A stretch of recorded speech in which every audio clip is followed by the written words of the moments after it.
बिस्मिल्लाहिर्रहमानिर्रहीम। अस्सलाम वालेकुम मोहतरम सामीन। अल्लाह पाक से दुआ है कि आप लोग हमेशा खुश रहें। खुशखबरी, गवर्नमेंट हज स्कीम के तहत हज 2026 के लिए दरख्वास्त देने का सुनहरी मौका। वो आज़मीन हज जिन्होंने अपनी दरख्वास्तें जमा नहीं करा चुके थे, उनको एक सुनहरी मौका दिया जा रहा है कि गवर्नमेंट हज 2026 के लिए हार्डशिप स्कीम के तहत दरख्वास्त देने का तरीकाकार क्या होगा और कौन सी कैटेगरी होगी, कौन से ऐसे अफराद होंगे जो हार्डशिप कोटे के तहत अपनी दरख्वास्तें गवर्नमेंट यानी सरकारी हज स्कीम के ज़रिए वो अपना पैकेज ख़रीद सकते हैं। अभी भी उनके लिए मौका है, तो तमाम तफसीलात आज की इस वीडियो में पेश की जाएंगी। मोहतरम आज़मीन हज 2026 में जो जाना चाहते हैं उनसे गुजारिश है कि वीडियो को लाइक करके दोस्तों के साथ लाजमी शेयर कर दें, और अगर आपका कोई दोस्त रिश्तेदार जाने की ख्वाहिश रखता है तो उन तक इन्फॉर्मेशन आप शेयर कर सकते हैं और ये वीडियो उन तक पहुंचा दें। इससे आपको अजर सवाब भी हासिल हो सकता है। मोहतरम आज़मीन हज सरकारी आज़मीन हज का जो कोटा रखा गया था तकरीबन वो फिल हो चुका था, लेकिन इसके अलावा भी एक मज़ीद कोटा रखा जाता है जिसको हार्डशिप स्कीम कहा जाता है। और इसके तहत जो है दरख्वास्तें कौन से ऐसे अफराद होते हैं जो अहल है वो अपनी दरख्वास्तें जमा करा सकते हैं, यानी हार्डशिप कोटे की कैटेगरीज क्या हैं। नंबर एक, ख़ानदान का कोई फ़र्द अगर साथ जाना चाहता है, यानी कोई बुज़ुर्ग है उनके साथ, तो वो जा सकता है। इसके अलावा 3 या 2 साल मुसलसल नाकाम दरख्वास्तें यानी कुरानंदाजी में जिनके नाम नहीं आए थे वो भी इस कैटेगरी में आते हैं।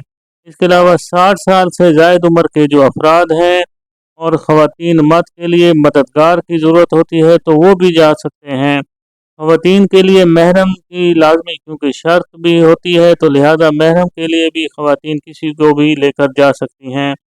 इसके अलावा शौहर ने अगर ख़वातीन जा रही हैं यानी बीवी जा रही है और शौहर नहीं ने दरख्वास्त दी थी तो वो भी दरख्वास्त अब दे सकते हैं। इसके अलावा माली मसाइल की वजह से जो नई दरख्वास्त ना दे सकने वाले, तो अब ये मौका है कि उनकी इन कैटेगरी के अफराद जो हैं ये अहल करार दिए गए जाते हैं। और ये हार्डशिप कोटा जो होता है वो तमाम अफराद जो किसी भी वजह से पहले फार्म नहीं भर सके थे, अब भी मौका है कि अब वो अपनी दरख्वास्तें जमा करा सकते हैं। आपने कौन से पते पर या एड्रेस पर ये अपनी दरख्वास्तें जमा करानी है इसकी तफसील भी मालूम हो जाएगी।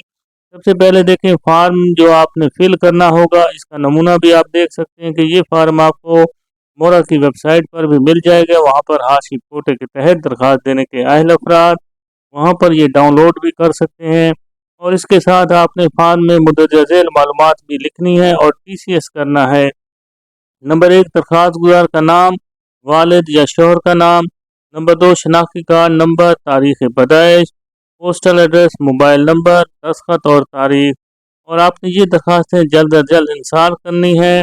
अब देखें आपने कहाँ पर ये TCS के ज़रिए अगर आप या आपके जाने वाले अफराद अभी तक फार्म नहीं भर सके थे और अब हाशिप कोटे के तहत हज 2026 के लिए जाना चाहते हैं, तो बराए करम आपने ये फार्म जो होगा मुकम्मल करें और TCS के ज़रिए इस पते पर आपने एड्रेस करना है।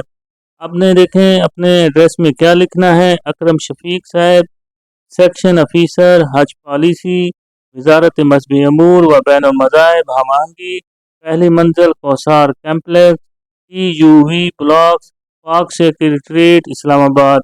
वो नंबर भी आप नोट कर लें 05192052212।